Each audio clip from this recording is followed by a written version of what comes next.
தமிழகத்தில் காலியாக உள்ள 6 மாநிலங்களவை எம்பிக்கள் பதவிக்கான வேட்பாளர்களை திமுக அறிவித்திருக்கும் நிலையில் அதிமுகவிலிருந்து களமிறக்கப்பட போவது யார்? தேமுதிகவிற்கு வாய்ப்பு வழங்குமா அதிமுக? விரிவாக பார்க்கலாம் இந்த செய்தி தொகுப்பில்.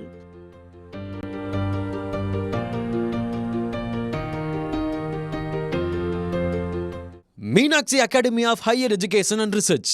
Admission open. Apply online. நாமக்கல்ல திருச்செங்கோடு மெயின் ரோட் எர்ணாபுரத்துல இருக்கிற ஸ்பைரோ பிரைம் பப்ளிக் ஸ்கூல்ல +2 போர்டு எக்ஸாம்ஸோட சேர்த்து நீட் அண்ட் JEE கோச்சிங்கும் கொடுத்துட்டு இருக்காங்க. நாடாளுமன்ற மாநிலங்களவையில் தமிழக எம்பிக்கள் 6 பேரின் பதவிக்காலம் வரும் ஜூலை மாதத்துடன் நிறைவடைய உள்ளதால் அந்த பதவிக்கு யாரெல்லாம் வரப்போகிறார்கள் என்ற எதிர்பார்ப்பு இருந்தது. 6 சீட்டில் 4 திமுக வசமும் 2 அதிமுக வசமும் உள்ளது. இந்நிலையில் தன்னிடம் உள்ள 4 சீட்டுகளுக்கான வேட்பாளர்களை அறிவித்துள்ளது திமுக. ஏற்கனவே ராஜ்யசபா எம்பியாக உள்ள வழக்கறிஞர் வில்சனுக்கு வழங்கப்பட்டிருக்கும் நிலையில் மக்கள் நீதி மய்யத்திற்கு ஒரு சீட் என்று நாடாளுமன்ற தேர்தலின் போது உடன்பாடு கையெழுத்தாக இருந்ததால் அது தற்போது நிறைவேற்றப்பட்டுள்ளது. மீதமுள்ள 2 சீட்டுகளை சேலம் மாவட்ட செயலாளரான சிவலிங்கத்திற்கும் எழுத்தாளர் சல்மாவிற்கும் வழங்கப்பட்டுள்ளது. இப்படி திமுக தன்னுடைய எம்பி வேட்பாளர்களை அறிவித்திருக்கும் நிலையில் அதிமுகவிடம் உள்ள 2 எம்பி சீட்டுகளுக்கு யாரை களமிறக்கப் போவது என்ற எதிர்பார்ப்பு அதிகரித்துள்ளது. இந்த லிஸ்டில் மூத்த வழக்கறிஞர் இன்பதுரை, முன்னாள் அமைச்சர் ஜெயக்குமார், ராயபுரம் மனோ மற்றும் நடிகை விந்தியா ஆகியோர் இடம்பெறுவதற்கான வாய்ப்புகள் இருப்பதாக கூறப்படுகிறது.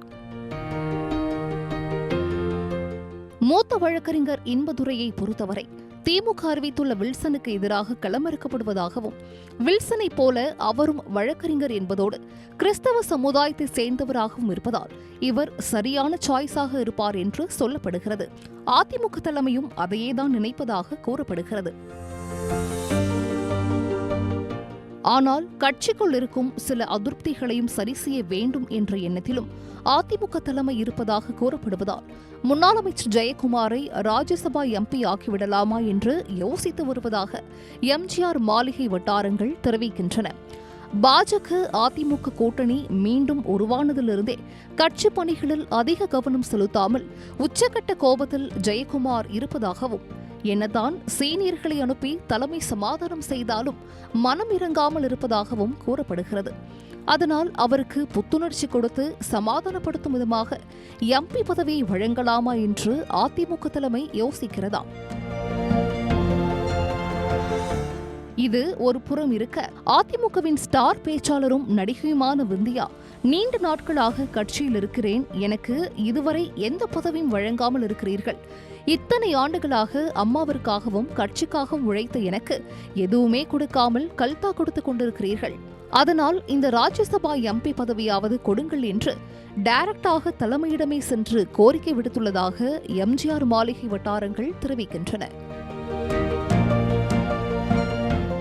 இப்படி கட்சிக்குள்ளேயே பல்வேறு குழப்பங்கள், கோரிக்கைகள் இருப்பதாலும் தேர்தலுக்கான கணக்கும் இருப்பதாலும் தன்னிடம் உள்ள 2 சீட்டையும் தாங்களே வைத்துக் கொள்ள அதிமுக நினைக்கிறதாம்.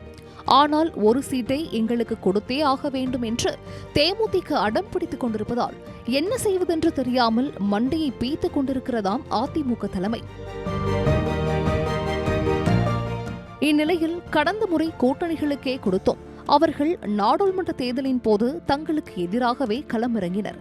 இதனால் இந்த முறை கூட்டணி கட்சிக்கு கொடுத்தால் நாளை நமக்கே சிக்கலாக அமைந்துவிடும் என்று எடப்பாடியாருக்கு அவரது நெருங்கிய வட்டாரங்கள் அட்வைஸ் செய்து வருவதாக கூறப்படுகிறது. எனவே இந்த பஞ்சாயத்துகள் எல்லாம் முடிந்து விரைவிலேயே அதிமுக தரப்பு வேட்பாளர்கள் அறிவிக்கப்படுவார்கள் என்று எதிர்பார்க்கப்படுகிறது. Meenakshi academy of higher education and research. Admission open. Apply online. நாமக்கல்ல திருச்செங்கோடு மெயின் ரோட் எர்ணாபுரத்துல இருக்கிற ஸ்பைரோ பிரைம் பப்ளிக் ஸ்கூல்ல +2 போர்டு எக்ஸாம்ஸோட சேர்த்து நீட் அண்ட் JEE கோச்சிங்கும் கொடுத்துட்டு இருக்காங்க.